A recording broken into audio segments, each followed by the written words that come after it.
Hello everyone. Good noon everyone. Am I audible and visible? Somebody please ping me so that I can begin with today's important session. Yes, good afternoon.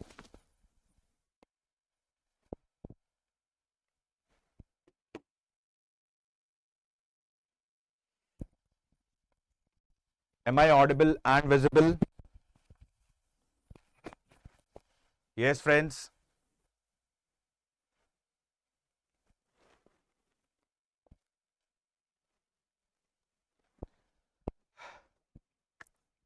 So my friends, today's session is again important because today we are going to discuss different terminologies associated with Sangam literature. We are also going to discuss about the administration of the Guptas apart from this Gupta literature. Okay. So session is important. Session won't be much lengthier. Is that clear? Yes, Pothu. Good afternoon. So my friends, I have already discussed about ancient, medieval and modern Indian history in quite depth and detail. You can go through the playlist. Apart from this, I am going through the 50 important topics of history from the perspective of Prelims 2026. And by now we have covered 5 to 6 important topics related to ancient Indian history. Like we have covered the topic of Indus Valley civilization, Vedic civilization. Apart from this, modern empire, modern administration, Ashoka's rock edict, various key concepts related to Buddhism and Jainism. And today we are going to discuss about the Sangam literature and Gupta administration and Gupta literature. Is that clear, everyone? It's a request to all of you. Please have a pen and paper along with you so that you guys can note down the important key points. Okay? So without wasting any more time, let's begin our today's short session on important topics for prelims. Okay. So my very first question to you guys is, how many Sangams were there totally? Let me go for a quick revision first of all. Let me go for a quick question and answer round. I'll be asking you 5 to 6 important questions. Please answer them in the comment section and please keep the session interactive. Okay. My very first question, how many Jain councils were there? Yes. We have seen Buddhism and Jainism in quite depth and detail. So how many Jain councils were there? Yes. My friends, we had discussed that on Saturday, I guess. Jainism, yes. Totally, there were 2 important Jain council. One was held at Patliputra and the second one was held at 2 places. One at Mathura and the second one at Vallabhi in Gujarat. My second question, I'll be asking you 5 important questions, okay? What is the meaning of the word Tathagat? While going through the topic of Buddhism, I have told you one important aspect. Please focus on the terminologies. And UPSC usually has a tendency to ask questions on terminologies. So what is the meaning of the word Tathagat? Yes? Fast. I'll give you 5 seconds to answer the question. My friends, the meaning of the word Tathagat is pathfinder of truth. Okay. Third question, an easy one again. Okay. What is the significance of Bhumi Sparsha Mudra? And this question has been asked in UPSC Prelims examination. I've told you one thing, revision is the key for everything. Please keep on revising the concepts. Okay. What is the significance of Bhumi Sparsha Mudra? This question has been asked in UPSC Prelims exam. Yes. It simply signifies one thing, that Buddha has attained enlightenment. Okay. Next question. More 2 questions. And the question is related to Buddhism again. And the question goes like, precisely, what is the meaning of the word paramita? I repeat, what is the meaning of the word paramita? Paramita is nothing but spiritual perfectness. Is that clear? And the last important question is, Buddha had delivered his maximum sermons at which place? Yes, please. We have discussed about this in MCQs as well. Okay.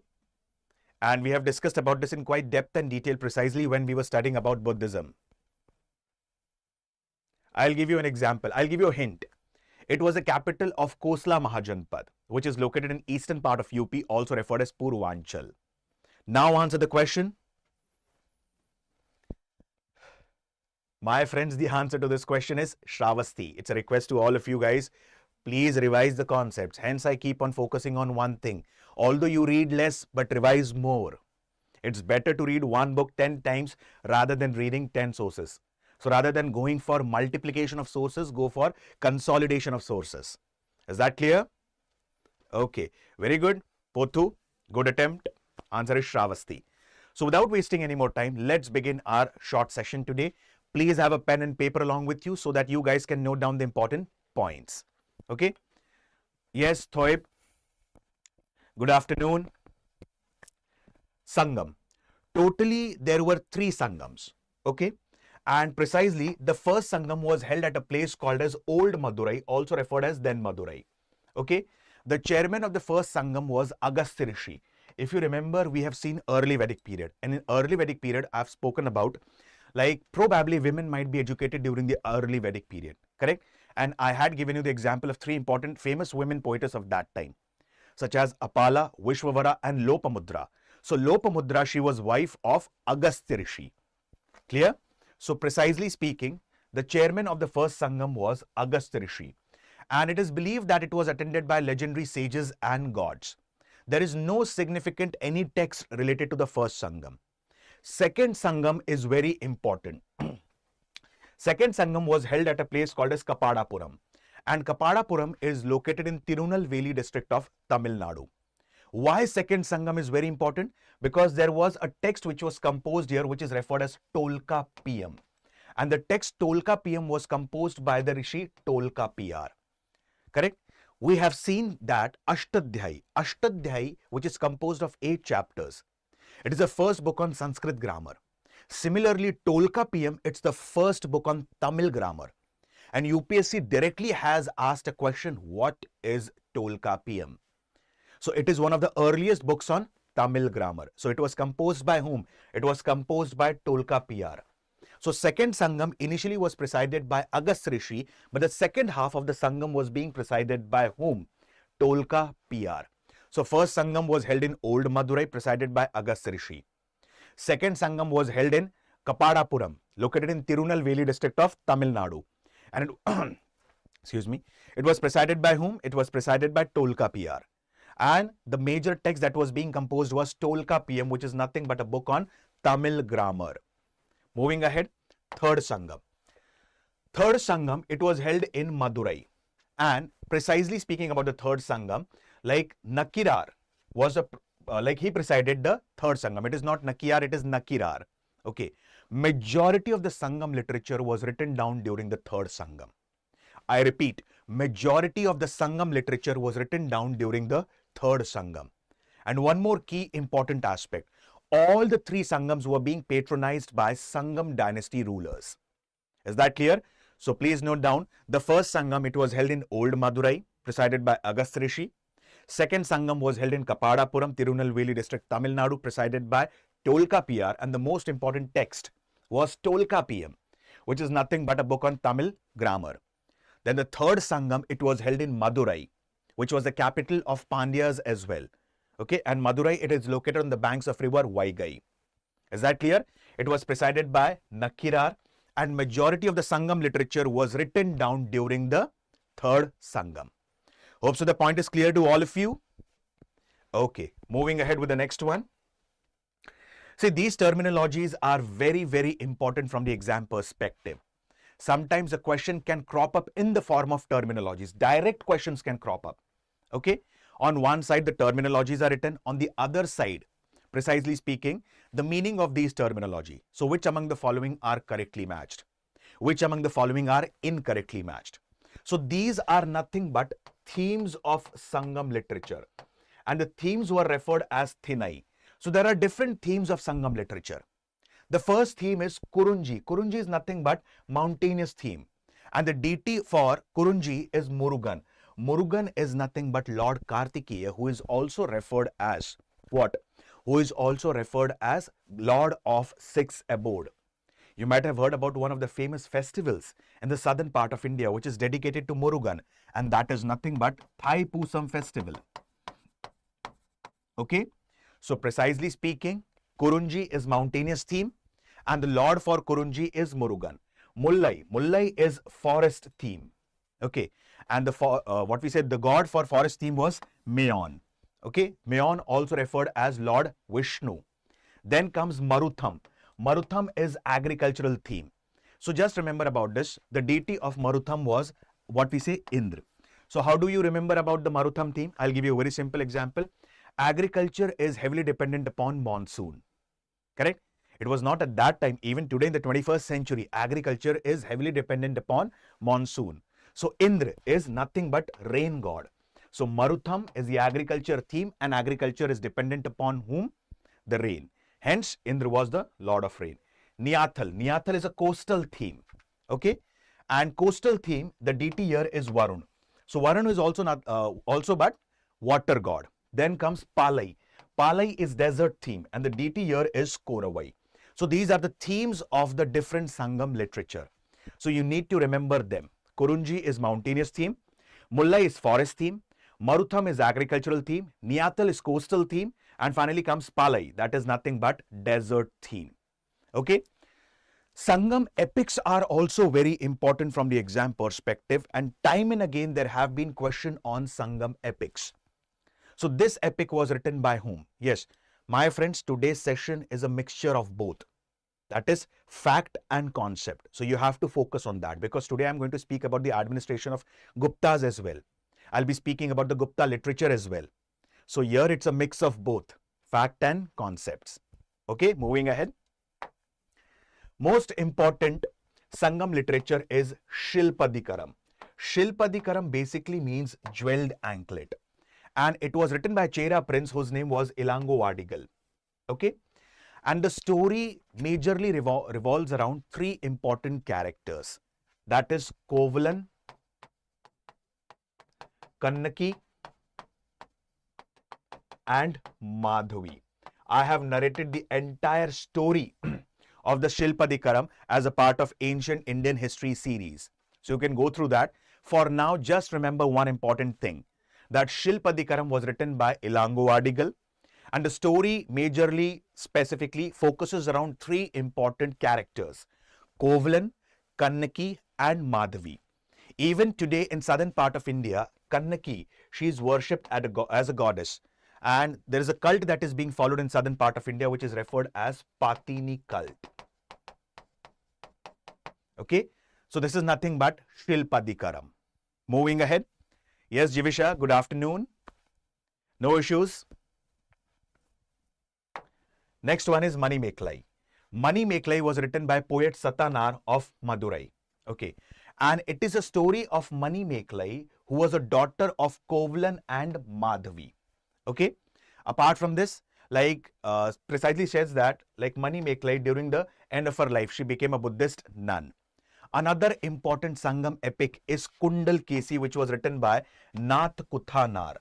And the story of Kundal Kesi rotates around two important characters, that is Kalan and Bhadra. Okay, so Bhadra, she was like Bhadra, the girl, she gets married to Kalan, and later on, during the end of her life, she becomes a Buddhist nun.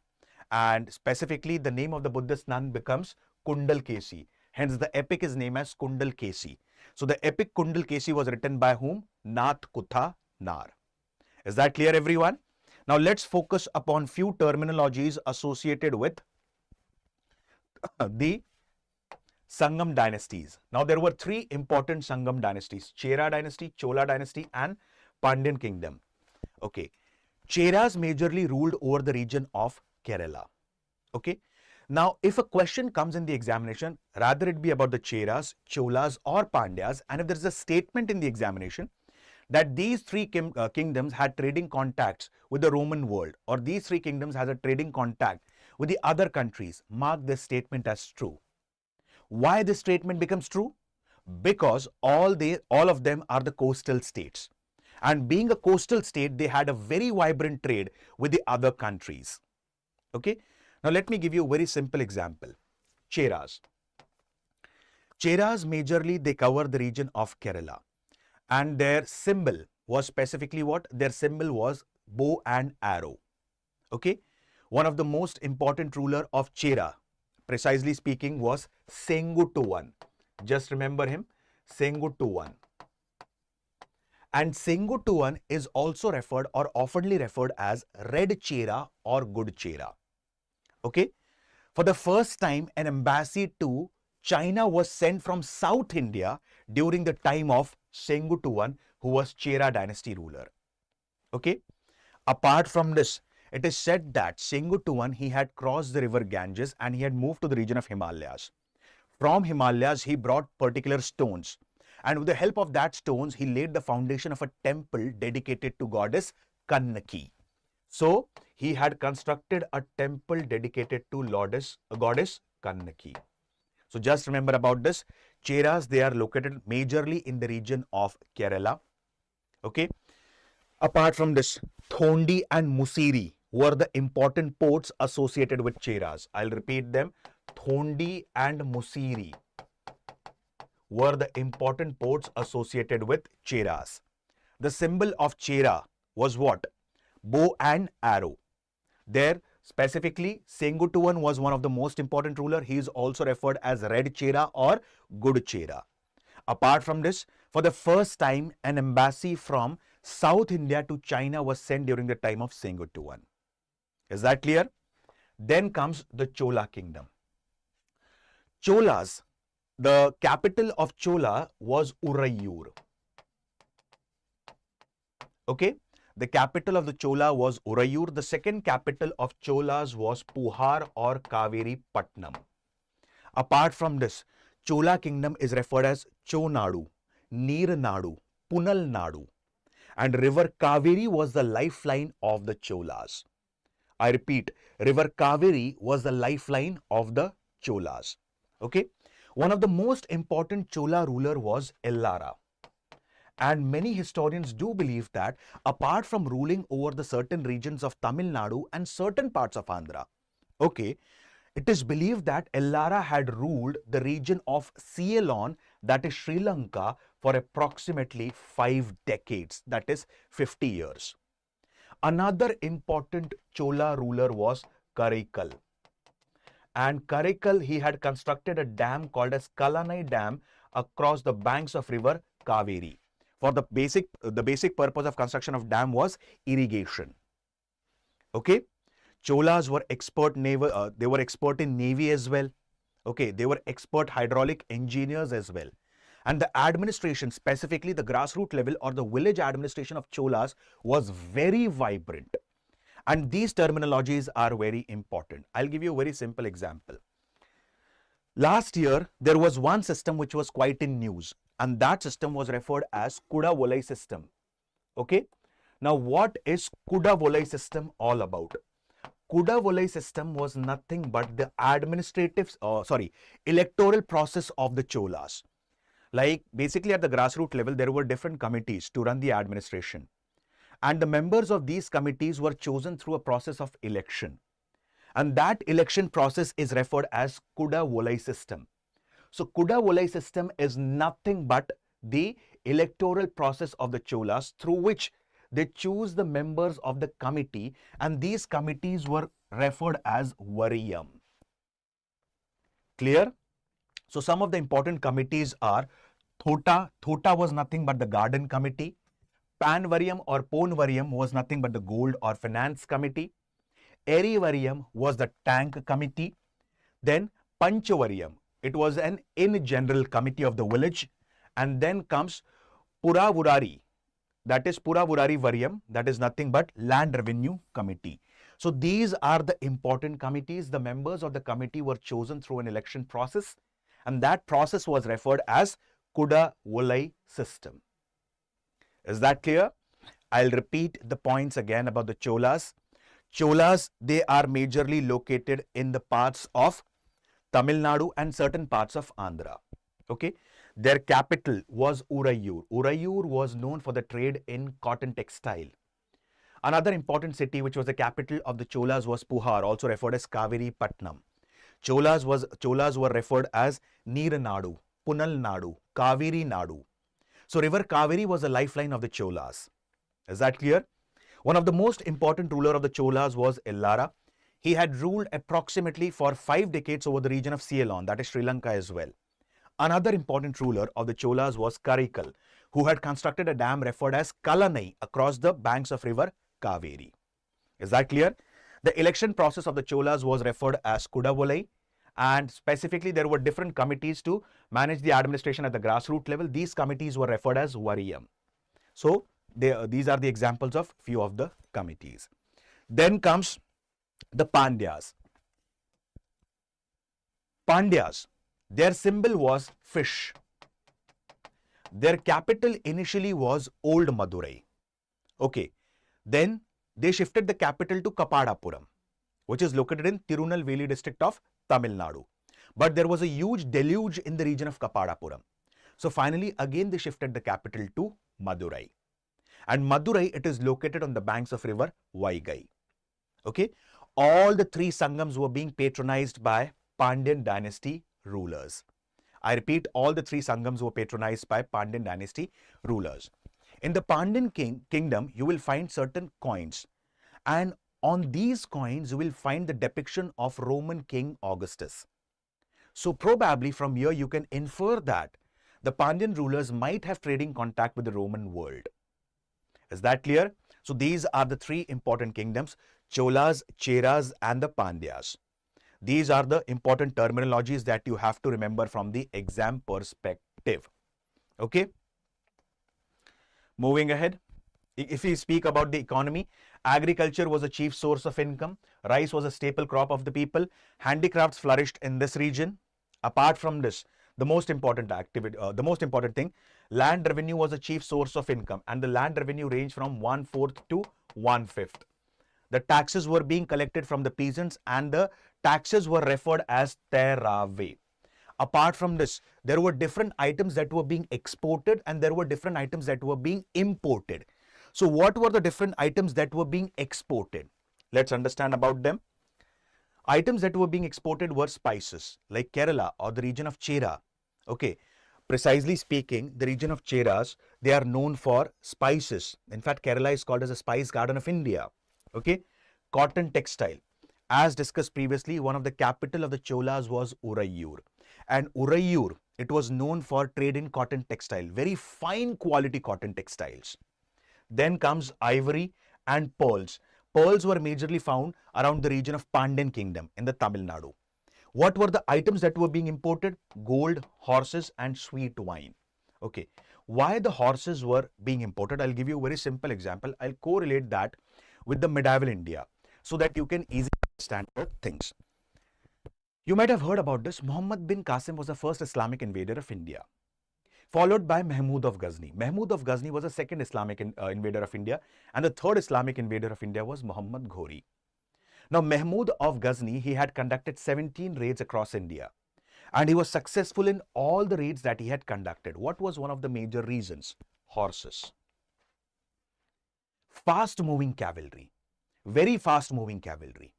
Okay, and in the cavalry section of the Mahmud of Ghazni, there were Central Asian breed of horses. So cavalry was one of the major reasons for success of Mahmud of Ghazni. Then comes different dynasties of Delhi Sultanate. I'll give you one of the finest example, Alauddin Khilji. Okay, Alauddin Khilji can be considered as one of the most successful rulers of the entire Delhi Sultanate. And one of the prime reason was fast-moving horses. Okay, so these horses were majorly imported from Central Asian region. So gold, horses, and sweet wine were being imported. Spices, cotton textiles, ivory, and pearls were being exported. Is that clear? Apart from this, if we speak about the Sangam polity, the ministers were referred as Amyachar, the priests were referred as Anthanar. In fact, the Brahmins were also referred as Anthanar. The envoys were referred as Tuthar, and the spies, which are referred as eyes and ears of the king, were referred as Orar. So terminologies are very important from the exam perspective. I repeat, ministers as Amyachar, priest as Anthanar, envoys as Tuthar, and spies as Orar. Apart from this, if we speak about the structure of the society, it was again divided into 4 parts: Brahman, Kshatriya, Vaishya, and Shudra. The Brahmins, they were referred as Arasar. Sorry, they were referred as Anthanar, not Arasar. Okay. Then comes Kshatriya. They were referred as Arasar, the ruling class. Then comes Vaishya, referred as Vanigar. And Shudras were often referred as Vellalas. Vellalas are nothing but the agriculturist. Is that clear?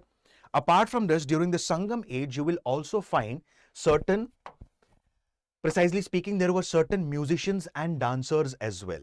The musicians were referred as Panar. And Viraliyar were the dancers. So the rulers majorly patronized the musicians and dancers as well. So these are the important things, these are the important concepts, and these are the important terminologies which are very important from the perspective of Sangam age. Okay. So in short, what do you guys need to remember about the Sangam age? I'll tell you one thing. Just remember about the 3 Sangam ages. Apart from this, remember the authors of the different Sangam epics such as Shilpadikaram, Manimekalai and Kundal Kesi. What is Tirukural? It was written by Tiruvallavur. Okay. Then what is Tolkappiyam? Tolkappiyam is nothing but a book on Tamil grammar. Is that clear? Apart from this, just remember the important rulers of the Sangam age and just specifically go through the village level administration of the Cholas. Because probability of asking question from the administration precisely about the grassroots level administration of the Cholas is quite high. So I've spoken about the different committees referred as Variyam, Eri Variyam, Pan Variyam, and so on, Thota Variyam, and so on. Okay. So these are the important things that you need to remember about the Sangam age. Hope so the point is clear. Please answer in the comment section.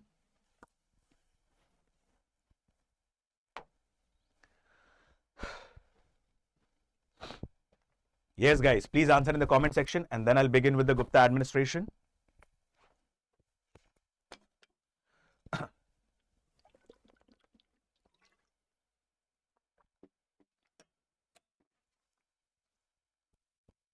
Okay, very good.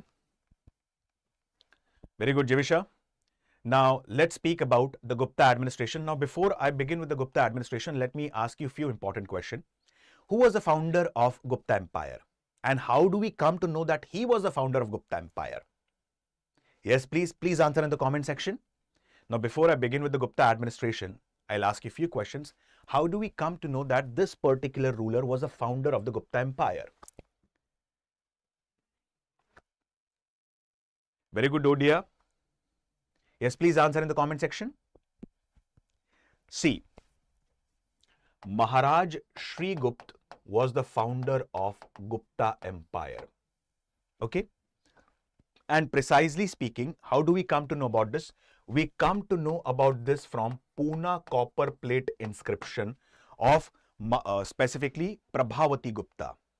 Like I'll give you a very simple example. There was one of the Gupta dynasty ruler whose name was Chandragupta II. Okay. And Chandragupta II, he had a daughter. Chandragupta II is also referred as Vikram Aditya. He is also referred as Simha Vikram. He is also referred as Sakar. Why he is referred as Sakar? Sakar basically means destroyer of the power of the Sakas. Like Sakas, majorly they were prevalent in the region of Malwa and Gujarat. And they had ruled over this region for approximately 1.5 to 2 centuries. Okay. So, precisely speaking, Chandragupta II, one of the Gupta dynasty ruler, he had completely destroyed the power of the Sakas. And hence, this person, Chandragupta II, is oftenly referred as Sakar, destroyer of the Sakas. In fact, I'll give you one of the finest example. Capital of the Gupta Empire was Patliputra. But during the time of Chandragupta II, in fact, Ujjain became the second capital of the Gupta Empire in the Western India. Okay. So, Chandragupta II had a daughter named as Prabhavati Gupta. And there is an inscription related to Prabhavati Gupta which is referred as Pune copper plate inscription. And in Pune copper plate inscription, it is mentioned that Maharaj Sri Gupta, he was the founder of Gupta Empire. Okay. Specifically, yes, Vipulji, yes, Vijayanagar Empire had 4 different dynasties that were ruling: Sangam, Saluva, Tuluva, and Aravidu. Is that clear? So, Maharaj Sri Gupta was the founder of the Gupta Empire. One of the most important ruler of the Gupta Empire was Samudragupta. Just go through the conquest of Samudragupta. Okay. Like it is believed that Samudragupta is also referred as Napoleon of India by Vincent Smith. And we come to know about the military conquest of Samudragupta from Allahabad Prashasti or Allahabad Pillar inscription. So Allahabad Prashasti or Allahabad Pillar inscription was written down by his own courtier whose name was Hari Sen. So there could be a probable question in the examination: who was the author of Allahabad Prashasti or Allahabad Pillar inscription? So the author of Allahabad Prashasti was Hari Sen, who was the courtier of Samudragupta. Okay. Samudragupta was succeeded by Chandragupta II, as I've discussed about him. Chandragupta II is also referred as Simha Vikram. Okay. Like specifically, many of the coins depict that he's slaying a lion, he's killing a lion. Hence, he was referred as Simha Vikram. He was referred as Sakar, that is destruction of the power of the Sakars. During his time, Ujjain became the alternate capital of the Guptas in the western part of India. Okay. Chandragupta II had distributed many gold coins. And the court of Chandragupta, II was known for the Navratnas or the 9 gems. One of the most important gems in the court of Chandragupta II was Kalidas. And Kalidas ji had composed many plays and dramas and many poems as well. And UPSC has a tendency to ask the questions on which among the following are the plays of Kalidas, which among the following are the dramas of Kalidas, which among the following are the poems of Kalidas. Okay. Then another important ruler was Kumargupta.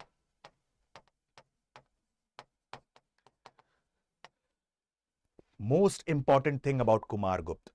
Kumargupta, he had laid the foundation of one of the most important universities at that time. And that was Nalanda University. In the coming years, Nalanda University becomes the epitome of wisdom and knowledge. But during the medieval period, it is believed that one of the slaves of Muhammad Ghori was Bakhtiyar Khilji. Okay, like it is said that when Bakhtiyar Khilji was going back to Afghanistan or Kabul, he had left 2 important slaves in India. One was Qutbuddin Aibak and the other one was Bakhtiyar Khilji. Qutbuddin Aibak laid the foundation of a dynasty referred as Slave Dynasty or Mamluk Dynasty. On the other hand, Bakhtiyar Khilji followed the policy of Shikan. Shikan means spread of Islam and destroyer of temples. And he had destroyed many universities at that time. So Bakhtiyar Khilji, he had destroyed one of the famous universities at that time, Nalanda University, whose foundation was being laid down by Gupta dynasty ruler Kumargupta. Okay, it is believed that more lakhs of Buddhist manuscripts were being burnt. Hindu and Buddhist monks were being slaughtered. Bakhtiyar Khilji had also destroyed the Odantipur University, the Vikramshila University. I'll tell you one more thing. There are many names hidden within the books of history. Okay, and one such name is the name of one of the rulers of Assam. His name was Maharaja Prithu. You might have heard about him, and precisely the students and my friends from the northeastern part of India might know about Maharaja Prithu. Maharaja Prithu is also oftenly referred in the books of history as savior of Assam. Okay, like Bakhtiyar Khilji, he had the intention to conquer the region of Tibet. And to conquer the region of Tibet, it was necessary to conquer the region of Kamrup, that is Assam. So Battle of Kamrup was fought in 1206 AD between Bakhtiyar Khilji and Maharaja Prithu. Okay, and this entire incident has been mentioned in a book called as Tabaqat-e-Nasiri, which was written by Minhas-us-Siraj. So Maharaja Prithu is oftenly referred as savior of Assam. He had defeated Bakhtiyar Khilji. In fact, many of them do believe that Bakhtiyar Khilji never ever led any expedition henceforth. Okay. So coming back here, so Kumargupta, he had laid the foundation of Gupta dynasty. Now let's understand about the administration of the Guptas, and before that, see, the administration of Guptas is almost similar to the administration of the Mauryas. But here the terminologies are different. Okay, like what we had seen in the Mauryan Empire, we had seen in the Mauryan Empire that king is at the apex of the administration. He is assisted in performance of his duties by council of ministers. Same thing is here. Everything remains the same. Terminologies are different. Okay. At the apex of the administration was the king. And the Gupta rulers, they believed in something called as theory of divinity of the rulers. In simple words, they were being sent by the gods to rule. And the Gupta rulers assumed exalted titles. Like they assumed the titles such as Maharaj, Maharaja Dhiraj, Param Bhatarak, Parmeshwar. Okay. these were the titles that were being adopted by the different Gupta rulers. In fact, Samudragupta, who is also referred as Napoleon of India by Vincent Smith, he had compared himself to various Vedic gods such as Yam. Yam means god of death. Varun, water god. Indra, rain god or warlord. And Kuber, god of wealth. Okay. Apart from this, see, majority of the Gupta rulers were followers of Vaishnavism. Like if I speak about in Hinduism, like specifically there are three kinds of worship. That is Shaivism, Vaishnavism and Shaktism. Shaivism is worship of Lord Shiva. Vaishnavism is worship of Lord Ram, Lord Krishna or Lord Vishnu. And Shaktism is worship of various goddesses. So Gupta rulers specifically were Vaishnavites. They were worshippers of Lord Vishnu. How do we come to know about this? Like Garud, okay? It is a symbol of Lord Vishnu. You can find the depiction of Garud praying a snake. Praying a snake basically means Garud has a snake in his beak. And this you can find the depiction on the coins of the Gupta rulers. You can find the pictures of goddess Lakshmi, okay? Or you can find the depiction of goddess Lakshmi on the coins of the Gupta rulers. From here we can infer that they were followers of Vaishnavism, okay? Now, Gupta rulers were assisted in performance of their duties by whom? Council of Ministers, same like the Mauryan Empire. And these Council of Ministers were referred as what? Mantri Parishad. So obviously there is a person who is going to head the entire Council of Ministers or Mantri Parishad. So the person who would be heading the Mantri Parishad was referred as Pradhan Mantri. Is that clear? So I'll repeat the point again. At the apex of the administration was King. King was assisted in performance of his duties by Council of Ministers, referred as Mantri Parishad. Mantri Parishad was headed by whom? Pradhan Mantri. Okay. Now there were different departments, different portfolios. Okay. Mahabaladhikrat. He was the commander-in-chief of the army. Mahadandanayak. Danda here means army. So Mahadandanayak, he was the, sorry, not army. I'm really sorry about this. Dand was army during the Mauryan period. I'm really sorry about this. Okay. Mahadandanayak was the chief justice. Dand here means punishment. Okay. Mahasandhiv Grahika. He was the head of war and peace. Mahapratihar, maintenance of the royal palaces. Sarva Adhyaksh. Sarva means all. So he used to inspect all the departments.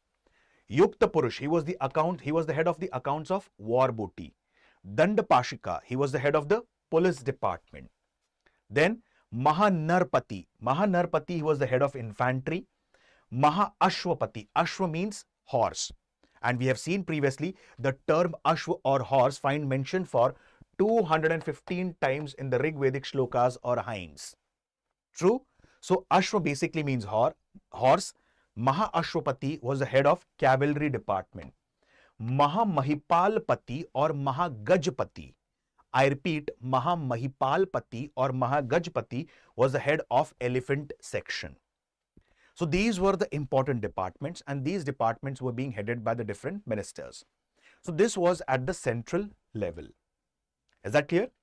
Similarly, like the Mauryas, as we had seen, the Mauryan Empire was divided into 5 important provinces. Same year, the Gupta Empire was divided into different provinces. So obviously, if the ruler is sitting in the central province and he is assisted by the Council of Ministers to manage the administration, who is going to take care of the administration in the provinces? Obviously, the governors are going to take care of the administration in the provinces.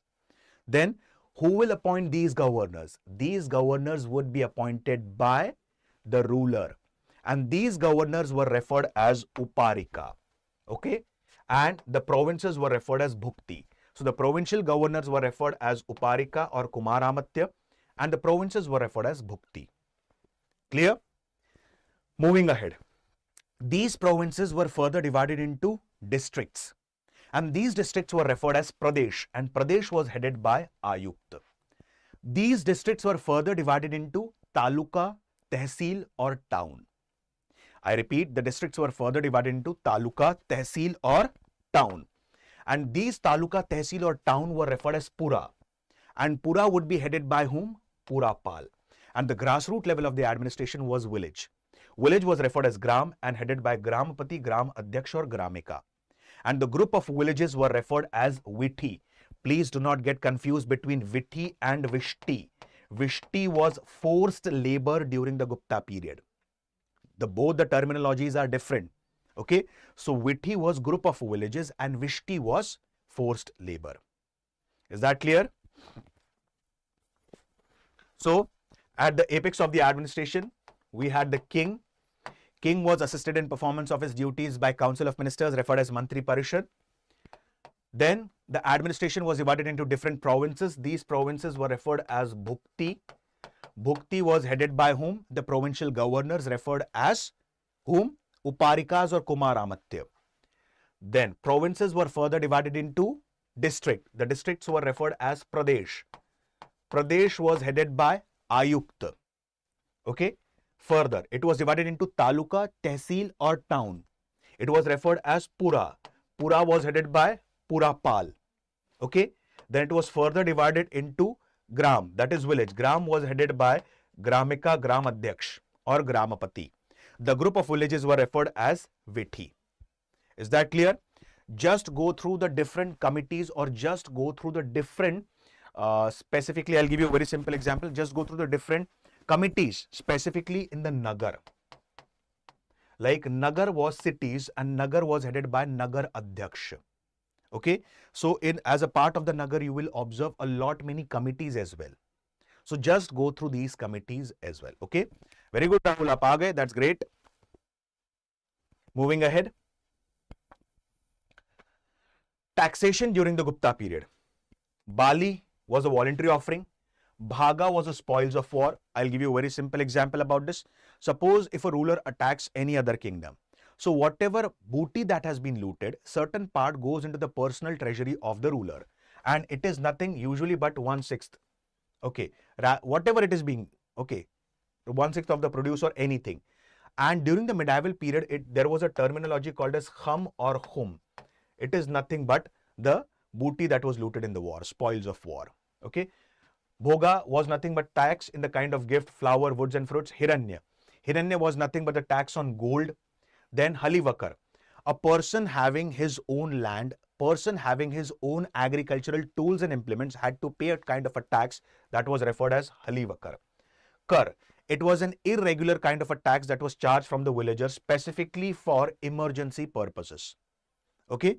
Then comes Verinag. Verinag was social security kind of a tax. Clipped. Now these days, for example, if you're purchasing a plot or if you're purchasing a flat, you have to pay a registry fee. Similarly, at that time, if a person is selling the land or if another person is purchasing the land, he had to pay certain amount as a tax and that was referred as clipped. Clipped was a tax involved on sale and purchase of the land. Okay. Then moving ahead, another part was shulk. Shulk was nothing but custom or the toll taxed. Correct? Like for example, if I am staying in the region of Gujarat, if I have to go to the region, if I am staying in the region of Madhya Pradesh for that sake, if I have to go to the region of Bengal for the trading purpose, I had to pay a certain amount as a tax and that was referred as shulk. So these were the kind of taxes. Okay. Speaking about the religion, as I have told you previously, Gupta dynasty rulers were followers of Vaishnavism. Vaishnavism basically means what? They worshipped either Lord Ram, Krishna or Vishnu. Correct? But here, it does not mean that Gupta rulers, they did not disrespected the other religions. In fact, the Gupta rulers followed the policy of religious tolerance. I'll give you a very simple example. Samudragupta, he had performed lot many Ashwamedh Yagna. Okay? Like as I've told you, how do we come to know about Samudragupta or how do we come to know about the conquest of Samudragupta? We come to know about this from Allahabad Prashasti and it was written by Hari Sen, one of the courtiers of Samudragupta. So he also mentioned about the Ashwamedh Yagna that was being performed by Samudragupta. But another simple example is also mentioned that there was a ruler of Sri Lanka whose name was Meghavarman. He wanted to construct a Buddhist monastery at Bodh Gaya and the land was donated by Samudragupta. So it simply exemplifies one thing. Gupta rulers, although they were followers of Vaishnavism, but they still revered and respected various other religions. First example. Second example. I have given you the second example of Chandragupta, not Chandragupta, to Kumargupta. Kumargupta, he is also referred as Mahendra Aditya or Ashwamedh Mahendra. In simple words, he had performed lot many Ashwamedh Yagna, same like Samudragupta. But still, he had constructed one of the most important Buddhist monasteries at that time, that is Nalanda Vihar, okay, which becomes the epitome of wisdom and knowledge in the coming years.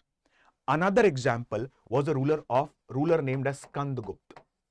Okay, he was also follower of Vaishnavism, but it is said that at a place called as Kahom, which is located near Gorakhpur, okay, Skandagupta had established the idols of 5 important Jain Tirthankars. So this simply highlights one thing: although the Gupta rulers were followers of Vaishnavism and Shaktism, but still they revered and respected various other religions. Is that clear? Okay. Yes. Khargilas, good evening. So just you have to remember about these important aspects. Okay. Now, see, I'll give you a very simple example. Fahin. Fahin, he was a Chinese traveler and he had visited the court of Chandragupta II, also referred as Vikramaditya. Okay. So Fahin, he had mentioned about the condition of the northern part of India at that time. So he has also mentioned about one thing about, that is Jain mode of worship. Is that clear? So just remember from the perspective of religion, these important aspects. Okay. Now let me speak about the important, the literature of the time of the Guptas. I'll give you a very simple example. See, usually UPSC has a tendency to ask a question on the literature related to the Kalidas. So Kalidas, as we have discussed previously, he was one of the Navratnas in the court of Chandragupta II, who is oftenly referred as Vikramaditya. Okay. And Kalidas, there are different poems associated with Kalidas and there are different dramas associated with Kalidas. One of the major poems associated with Kalidas is Meghadutam. Please note down along with me. UPSC has asked questions on them. Okay. So Meghadutam, Megh means cloud, Dut means messenger, cloud as a messenger. So Meghadutam. Another important poem, Kumar Sambhav, again written by Kalidas. Then Raghuvansham. Raghuvansham, it speaks about the story of Lord Ram and his father Raja Dashrath ji. So again it is in the form of a poem. Okay. Then Ritu Samhar. See, Kalidas was a romantic poet. So he had written Ritu Samhar as well. What is Ritu? Ritu means season. Samhar means emotions. Emotions of lovers during different season. That has been mentioned by Kalidas in poetic format. So 6 to 7 different kind of emotions have been mentioned. The famous dramas of Kalidas include Abhigyan Shakuntalam, the most important one. Okay. And the drama Abhigyan Shakuntalam, it rotates or revolves around 3 to 4 important characters. One of the character is Shakuntala. Another important character is Kanva Rishi. Then Durvasa Rishi. And the king of Hastinapur, whose name was Dushyant. Now let me narrate this story within very short. I'll narrate this story within 2 minutes. Okay. See, precisely speaking, one of the sages was sage Vishwamitra ji. And once upon a time, Vishwamitra ji was performing his tapasya, that is act of asceticism. And an Apsara was sent by Indra to disturb his tapasya, and the name of the Apsara was Menka. So the daughter of sage Vishwamitra and Apsara Menka was Shakuntala. So right from her birth, she was very sharp because she had got that intellect from her father, that is sage Vishwamitra. And she was very beautiful as well because she had got that beauty from her mother, that is Menka. And right from her birth, she was being discarded. And she was being raised up in the ashram of a sage whose name was Kanva Rishi. And Kanva Rishi, he used to run a Gurukul. So this small girl, she started staying in the ashram of Kanva Rishi. So Kanva Rishi treated her like his daughter. So when Kanva Rishi used to teach the students in the Gurukul, she used to listen to Kanva Rishi. So she became expert in Sanskrit as well. And with the passage of time, she became more beautiful. Once upon a time, Kanva Rishi had to go to some other place to perform Ashwamedh Yagna. And he had asked Shakuntala that take care of the everything in the ashram. If any sage visits here, okay, please offer them food and everything. So once upon a time, at the same time, when Kanva Rishi went to perform Ashwamedh at any other particular place, there was a king of Hastinapur whose name was Dushyant. He came into the jungles for hunting. And when he came into the jungles for hunting, there was a sage who was performing his act of asceticism. So he stopped him and there was a dialogue between both of them. So both of them decided that they will visit the ashram of Kanva Rishi so that they can quench their thirst. So both that sage and what we say, the ruler of Hastinapur, Dushyant, they visited the ashram of Kanva Rishi. And as discussed previously, Kanva Rishi was not there in the ashram. So who was there in the ashram? Shakuntala was there in the ashram. And Shakuntala, she was very pretty. As soon as the ruler of Hastinapur saw her, he was very much fascinated by her beauty. In fact, this person was also very handsome. And she was also fascinated towards him. Okay. So at that time, he proposed her for marriage and gave her a ring. And he said that until and unless when you come to Hastinapur, you have to show this ring. Because if you do not show this ring, nobody will allow you entry into Hastinapur. Because this ring simply signifies the royal origin. She said, okay. So the ruler, he went away. After some time, Durvasa Rishi comes in. And Durvasa Rishi, he was standing at the gates of the ashram and he was asking Bhiksham Dehi, give me some alms. But this lady, she was completely lost in the thoughts of whom? Completely lost in the thoughts of Dushyant, the king of Hastinapur. But after some time, Durvasa Rishi, he got angry and he cursed her that the person whom you're seeking in your thoughts, he will forget you. Finally, she realizes her mistakes and she apologizes. But still, Durvasa Rishi, he went away. After some time, she goes to Hastinapur. And when she goes to Hastinapur, actually the king does not realize this lady. She comes back to the ashram, narrates the entire story to Kanva Rishi. Kanva Rishi calls back Durvasa Rishi. And when he calls back Durvasa Rishi, specifically the lady again apologizes. Shakuntala again apologizes Durvasa Rishi. So Durvasa Rishi said that when you are going to Hastinapur to quench your thirst, you have halted at a particular place. Okay? You have taken water from the river and this ring, it's got slipped away and it was in the stomach of one of the fish. So you go there at a particular place. You will find that fish being sold in a particular market and from there you will get that ring. Go to Hastinapur and then you will get married. So it is said that Dushyant and Shakuntala finally got married and they had a son named as Bharat. So this entire plot has been mentioned in the form of a drama which is referred as Abhigyana Shakuntalam. Another important drama of Kalidas was Malvika Agnimitram. Okay, another important drama of Kalidas was Malvika Agnimitram. Then Vikramavashiyam was another important drama of Kalidas. Is that clear? Then another important book or literature was Swapna Vasav Dutt. I repeat, another important literature was Swapna Vasav Dutt. It actually narrates the story of the ruler Udayan, who was the ruler of Vatsa Mahajanpad. And Vasav Dutt, she was the princess of Avanti. So Swapna Vasav Dutt, you can note down Swapna Vasav Dutt. It was written by Bhasa. Then comes Ravanavad. It was written by Bhati. Shishupalvad. It was written by Magh. Then Panchatantra stories. They were being composed by Pandit Vishnu Shankar Sharma. Okay. So these are the important texts. These are the important literature which are very important from the exam perspective. When I'll be talking about certain snippets of the art and culture, I'll also speak about the temple architecture at that time. Because Gupta age is often referred as golden age of temple architecture. Okay.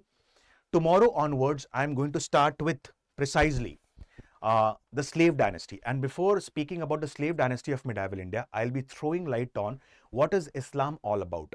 I'll be focusing on upon the different terminologies associated with Islam. What is Rashidun? What is Caliph? What is Pir? What is Murid? Okay. So from tomorrow onwards, this entire week we'll be going through medieval India. And in medieval India also we are going to focus on the key notes, key chapters and key terminologies itself. Is that clear? I have covered approximately 35 to 40 sessions on medieval Indian history. You can go through the playlist of the StudyIQ IS English. Okay? So here I'm just going to focus on the things which are important from the perspective of prelims examination. Is that clear? And you can download the PDF of these sessions from the Telegram channel history_Alokojha. Yes, you're welcome, Jivisha. My friends, StudyIQ IS has come up with GS Foundation P2I UPSC 2027 batch. Okay? And the batch is going to start on 7th of April 2026. Now, the batches are available in English, that is bilingual mode, Hindi plus English. There's a separate batch in Hindi medium, and the most important aspect, there's a completely separate batch in English medium that will cater to the needs of the aspirants precisely from southern part of India and northeastern India. All the subjects would be taught to you completely in English, all the subjects. That is history, geography, polity, economy, science and tech, current affairs, ethics, everything. Apart from this, there would be a mentor who would be guiding you throughout your journey for civil services preparation. There would be answer writing. Proper PDF would be provided to you by the respective faculties after the end of the class. Then, apart from the class notes, other things would also be provided to you guys. Okay. So, the batches are starting 7th of April and the price for the batches are starting at 13,999. So, use the code Alok Live that is flashing on your screen to get the benefits of these batches. I repeat the code Alok Live. Is that clear? Yes, Pothul, very soon the live classes of geography also might be conducted from the perspective of prelims examination. Don't worry. And it would be updated to you guys on the community post. So please do not worry about this. Is that clear? So guys, with this, I'll stop my words for the day. See you guys tomorrow. Thank you and have a very nice day. Bye-bye everyone. Jai Hind.